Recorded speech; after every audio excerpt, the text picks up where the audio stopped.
प्रिय विद्यार्थियों, पिछले लेक्चर में हमने प्री वाइटोलोजेनेसिस के अंतर्गत न्यूक्लियर मटेरियल में इंक्रीज, केंद्रीय पदार्थों में जो वृद्धि होती है उसके बारे में पढ़ा था। ऊजेनेसिस के अंतर्गत जो अपन अभी चीज़ें समझ रहे हैं उसमें अब आगे बढ़ते हुए इसका दूसरा हिस्सा, यानी कि पहले तो न्यूक्लियोप्लाज्म में या न्यूक्लियर मटेरियल में जो भी चेंजेस आते हैं वो आपने समझे। अब साइटोप्लाज्मिक मटेरियल में जो वृद्धि होती है और उसके साथ साथ जो परिवर्तन होते हैं उसे समझना आवश्यक है। इसमें क्या होता है कि इस प्रावस्था में जो कोशिका द्रव्य की मात्रा होती है उसमें भी वृद्धि होती है और उसकी गुणवत्ता में भी वृद्धि होती है, यानी क्वालिटी और क्वांटिटी दोनों में इंक्रीज़ होता है। जितने भी एम्फीबियंस होते हैं उन एम्फीबियंस में जो अंड कोशिका होती है उसमें माइटोकॉन्ड्रिया की संख्या बढ़ जाती है और इसके कारण कुछ कुछ बादल जैसी संरचनाएं उसके कोशिका द्रव्य में दिखाई देती हैं।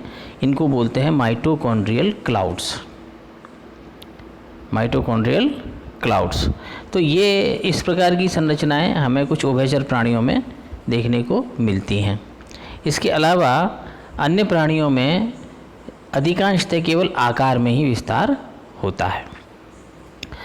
राइबोसोम्स की संख्या भी बढ़ जाती है। अधिक प्रोटीन संश्लेषण यदि ज़्यादा करना है तो उसके लिए राइबोसोम्स की आवश्यकता पड़ेगी, इसलिए राइबोसोम्स की संख्या भी कोशिका द्रव्य में बढ़ती है। इसके अलावा जो एंडोप्लाज्मिक रेटिकुलम होता है, अंतःप्रतव्य जालिका होती है, उसके जो एनुलेट लैमेली होते हैं उनके अंदर भी, उनके आकार में भी वृद्धि होती है। और ये जो एनुलेट लैमेली होते हैं और एंडोप्लाज्मिक रेटिकुलम का जो मुख्य जो कार्य होता है वो आरएनए के संचय का कार्य करते हैं। इसी तरह से जो गोल्गी बॉडी होती है वो सूक्ष्म झिल्ली युक्त कणिकाओं का निर्माण करती है। ख़ासतौर से ये म्यूकोपॉलीसैकेराइड्स की से भरी रहती हैं और ये जो कणिकाएं होती हैं इनको कॉर्टिकल ग्रेन्यूल्स कहा जाता है।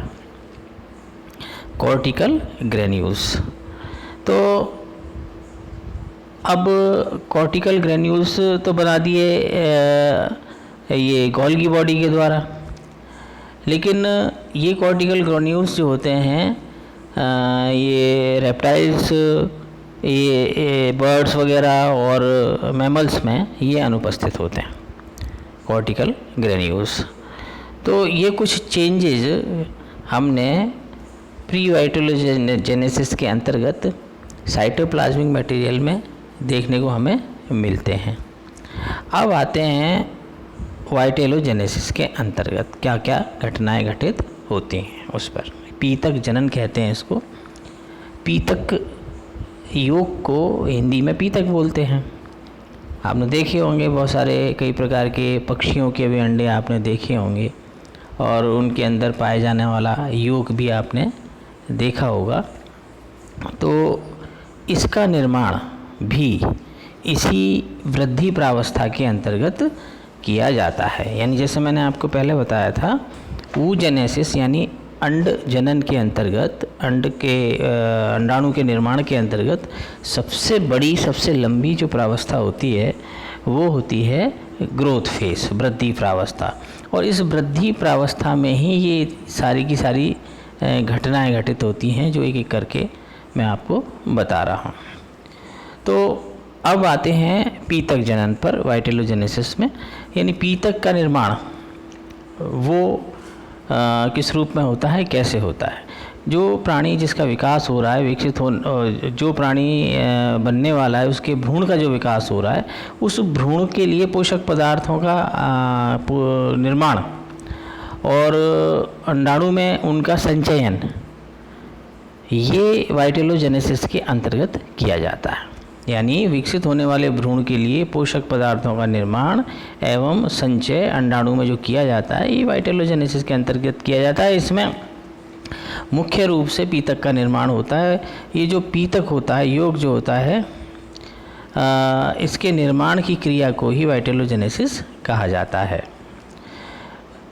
योग जो होता है मुख्यतः प्रोटीन, फैट वसा और ग्लाइकोजन के द्वारा निर्मित होता है। ये 3 इसमें मुख्य घटक होते हैं। पीतक कुछ प्राणियों में, जैसे कुछ अकशेरुकी प्राणी या लोअर वर्टिब्रेट्स, जैसे अधिकांशतः अकशेरुकी प्राणी और लोअर वर्टिब्रेट्स जो होते हैं कुछ, उनमें ग्रेन्यूल्स के रूप में पाया जाता है, कणिकाओं के रूप में या महीन कण के रूप में योग उपस्थित होता है। जबकि अधिकांश जो कशेरुकी प्राणी होते हैं, वर्टिब्रेट्स जो होते हैं, उनके अंदर योग प्लेटलेट्स के रूप में पाया जाता है। प्लेटलेट्स को हम हिंदी में बिंबाणु भी कहते हैं। तो अधिकांश वर्टिब्रेट्स में जो योग होता है वो प्लेटलेट्स के रूप में देखने को मिलता है। ये जो पीतक होता है, इस पीतक का अधिकांश भाग ये अंडाणु के बजाय प्राणी के जो दूसरे अंग होते हैं, अन्य अंग होते हैं, वहाँ निर्मित होता है और वहाँ से ये विभिन्न माध्यमों से अंडाणु में भेज दिया जाता है। यानी ये योग का जो फॉर्मेशन, सारा का सारा योग का फॉर्मेशन एग के अंदर हो रहा है, ऐसा नहीं है। एग में आने के बाद इसमें कई प्रकार की और भी क्रियाएं होती हैं, लेकिन मेजर पार्ट इसका अन्य अंगों में ही निर्माण का पूरा होता है। इन्वर्टिब्रेट्स जो होते हैं, कशेरुकी प्राणी जो होते हैं, उनमें तो ये जो योग होता है सामान्यतः लीवर सेल्स में बनाया जाता है, लीवर सेल्स में इसका निर्माण होता है। वहीं जो इंसेक्ट्स होते हैं उनमें ये फैट बॉडीज़ के द्वारा निर्मित किया जाता है।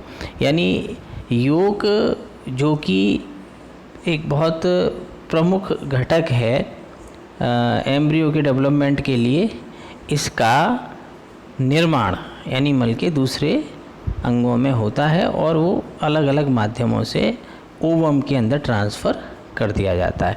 एक मूल बात इसकी ये है जो समझ लीजिए।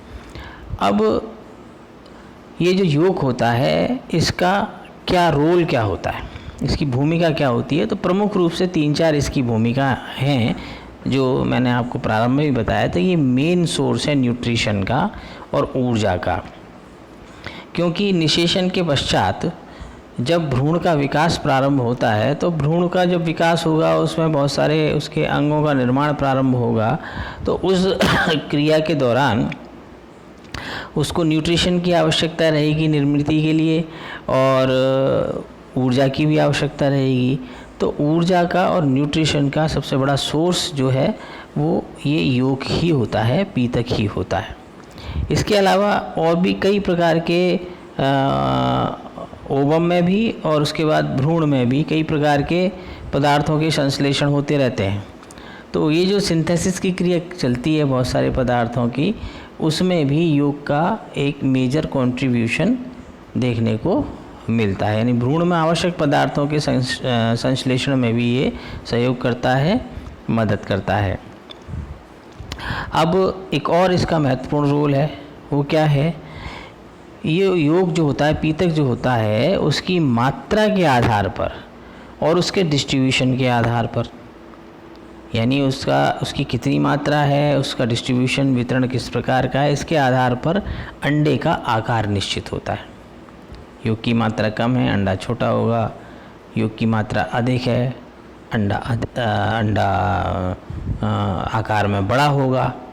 या फिर किस अंडे के किस हिस्से में इसका एक्यूमुलेशन ज़्यादा है, किस हिस्से में कम है, उसके आधार पर भी अंडे की आकृति निश्चित होती है। तो अंडे की आकृति, आकार, शेप एंड साइज़ जो है वो योग की मात्रा और उसके डिस्ट्रीब्यूशन के आधार पर तय होता है।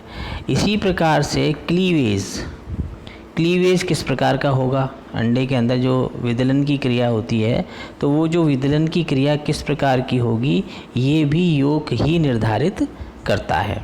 उसी की मात्रा और उसके डिस्ट्रीब्यूशन के आधार पर ही विदलन का प्रकार भी निर्धारित होता है। इसी प्रकार से अंडे के अंदर जो द्रव्य पाया जाता है, अंड द्रव्य कह दीजिए या उपप्लाज्म कह दीजिए, उसका डिफरेंशिएशन, उसका विभेदन भी योग के ऊपर ही निर्भर करता है। ये और जितनी भी विकास का जो डेवलपमेंट का जो टाइप होता है, प्रकार होता है, जैसे इनडायरेक्ट डेवलपमेंट है या डायरेक्ट डेवलपमेंट है, ये भी योग के द्वारा निर्धारित किया जाता है। शुरुआती जो परिवर्तन की क्रिया होती है उसमें जो मॉर्फोजेनिक मूवमेंट्स होते हैं, यानी कोरक खंडों की संरचना विकासी गतियाँ जो होती हैं, वो भी पीतक की मात्रा या पीतक के डिस्ट्रीब्यूशन या पीतक के द्वारा ही निर्धारित होती हैं। उसी के ऊपर निर्भर करती हैं कि किस प्रकार का प्रत्यक्ष या अप्रत्यक्ष डेवलपमेंट होगा, या कोरक खंडों की जो संरचना विकास गतियाँ हैं वो किस प्रकार से होंगी। तो ये एक मेजर रोल प्ले करता है एम्ब्रियोनिक डेवलपमेंट में पीतक। इसीलिए जो वृद्धि प्रावस्था है, उस वृद्धि प्रावस्था में हमें उसके अंदर ओवम के अंदर विकसित होने वाले, बनने वाले, सिंथेसाइज होने वाले विभिन्न प्रकार के अवयवों की जानकारी प्राप्त करनी भी आवश्यक होती है। ये इसका एक बहुत बड़ा पार्ट है। अब आते हैं मैचुरेशन फेज पर, परिपक्वन प्रावस्था पर। ये जो परिपक्वन प्रावस्था है, इसमें oogenesis के अंतर्गत क्या क्या क्रियाएं होती हैं और परिपक्वन प्रावस्था में आगे के जो विभाजन प्रारंभ होते हैं वो किस प्रकार के होते हैं, ये आपको अब समझने होंगे। इसमें क्या है कि जैसे मैंने आपको बताया था, गैमेटोजेनेसिस के अंतर्गत स्पर्मेटोजेनेसिस हो या oogenesis, दोनों के फॉर्मेशन के स्टेप्स एक जैसे ही हैं, जिसमें मल्टीप्लिकेशन फेज़ है, ग्रोथ फेज़ है और मैचुरेशन फेज़ है।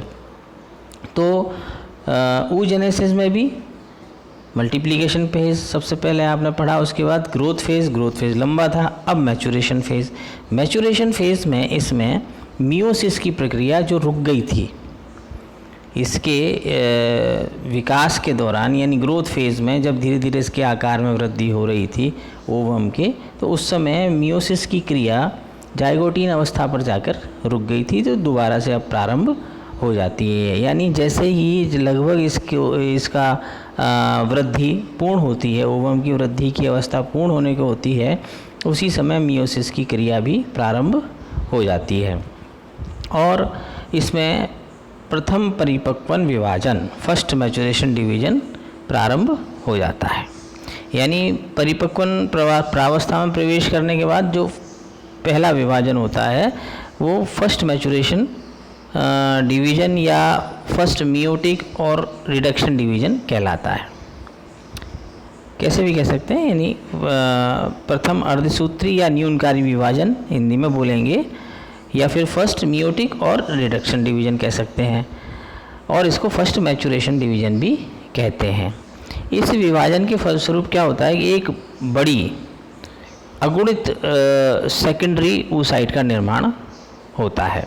यानी कि ये प्राथमिक अंड कोशिका जो पूरी तरीके से वृद्धि को प्राप्त हो चुकी है, जैसे मैंने आपको इसमें एक डायग्राम भी स्लाइड में दिखाया है, इसे आप देख सकते हो। प्राथमिक अंड कोशिका ये वृद्धि प्रावस्था में पूरी तरह से वृद्धि को प्राप्त हो चुकी प्राथमिक अंड कोशिका के अंदर प्रथम परिपक्वन विभाजन होता है, और इस प्रथम परिपक्वन विभाजन के फलस्वरूप सेकेंडरी oocyte द्वितीयक अंड कोशिका का निर्माण होता है, और उसके साथ ही एक छोटी सी कोशिका और बनती है, इसको बोलते हैं पोलर बॉडी या ध्रुवकाय। पोलर बॉडी या ध्रुवकाय, ये प्रथम ध्रुवकाय या फर्स्ट पोलर बॉडी का निर्माण इसमें होता है। यानी कि प्राथमिक अंडकोशिका विभाजित होकर दो कोशिकाओं का निर्माण करती है। एक कोशिका तो कहलाती है सेकेंडरी oocyte, और एक बहुत छोटी सी कोशिका होती है, उसको कहते हैं फर्स्ट पोलर बॉडी। ये जो फर्स्ट पोलर बॉडी होती है, इसमें कोशिका द्रव्य यानी साइटोप्लाज्म की मात्रा लगभग नगण्य होती है। नगण्य इसमें साइटोप्लाज्म पाया जाता है, बिल्कुल साइटोप्लाज्म ना के बराबर होता है। यही कारण है कि फर्स्ट पोलर बॉडी बहुत ही आकार में छोटी होती है, और आगे जाकर इसका निषेचन में किसी प्रकार का उपयोग भी नहीं होता। तो ये जो फर्स्ट मैचुरेशन डिवीज़न है, इसमें प्राइमरी oocyte, सेकेंडरी oocyte और फर्स्ट पोलर बॉडी में डिवाइड हो जाती है। और चूंकि ये रिडक्शन डिवीज़न है, इस कारण से इसमें गुणसूत्रों की संख्या बनने वाली सेकेंडरी oocyte में और फर्स्ट पोलर बॉडी में आधी रह जाती है। ठीक है, तो ये हो गया फर्स्ट मैचुरेशन डिवीजन। इसके बाद ये जो सेकेंडरी oocyte है, इस सेकेंडरी oocyte का फिर से डिवीज़न होता है, और फिर से जब डिवीज़न होता है तो ये जो डिवीज़न है ये सेकंड मैचुरेशन डिवीज़न कहलाता है। इस सेकंड मैचुरेशन डिवीज़न में फिर से एक बड़ी कोशिका और एक छोटी कोशिका बनती है। बड़ी कोशिका जो लगभग आकार में सेकेंडरी oocyte के बराबर ही होती है, और वो होती है मैच्योर ओवम, यानी कुल मिलाकर अब परिपक्व अंडाणु का निर्माण इस सेकंड मैचुरेशन डिवीजन के फलस्वरूप हो जाता है। तो क्या हुआ, सेकेंडरी जो oocyte थी वो फर्दर डिवाइड हुई, दोबारा डिवाइड हुई, और उसमें से एक ओवम बना और एक द्वितीय ध्रुवकाय, यानी एक सेकंड पोलर बॉडी और बन गई। ठीक है, और उधर जो फर्स्ट पोलर बॉडी बनी थी उसमें भी सेकेंड मैचुरेशन डिवीजन में फिर से डिवीजन होता है, और उसमें से भी दो छोटी छोटी पोलर बॉडी और बन जाती हैं। तो कुल मिलाकर यदि आप देखें तो प्राथमिक अंडकोशिका के विभाजन के फलस्वरूप जो आगे अंत में बनने वाली कोशिकाओं की संख्या यदि आप देखें तो उसमें 3 तो पोलर बॉडी बनती हैं और एक बनता है ओवम। तो कुल मिलाकर एक परिपक्व अंडाणु का निर्माण सेकंड मैचुरेशन डिवीजन के पश्चात हो जाता है, और ये जो सेकंड मैचुरेशन डिवीजन होता है इसमें समसूत्री विभाजन की क्रिया संपन्न होती है, माइटोसिस की क्रिया संपन्न होती है। यही कारण है कि इसमें क्रोमोसोम्स जो होते हैं, गुणसूत्र जो होते हैं, उनकी संख्या यथावत बनी हुई रहती है। यानी कि ये जो ओवम होता है ये अगुणित कोशिका होती है, हैप्लॉइड सेल होती है, और प्राथमिक oocyte जो थी, प्राथमिक अंडकोशिका जो थी वो डिप्लॉइड थी। यानी एक प्राथमिक अंडकोशिका से एक अगुणित ओवम का निर्माण सेकंड मैचुरेशन डिवीजन के पश्चात पूर्ण हो जाता है। तो ये इसका हुआ मैचुरेशन फेज, परिपक्वन प्रावस्था। इसमें जो पोलर बॉडी बनी है, ये जो पोलर बॉडी हैं ये आगे जाके ये अंडाणु जब इसके साथ इसमें निषेचन की क्रिया संपन्न होगी शुक्राणु के साथ, उस समय इन पोलर बॉडीज़ का इसमें किसी भी प्रकार का कोई पार्टिसिपेशन या कोई भूमिका नहीं होती है। तो ये आज के लिए इतना पर्याप्त है। फिर आगे बढ़ेंगे, शेष जो चीज़ें हैं आपको अगले लेक्चर में बताएंगे। Thank you.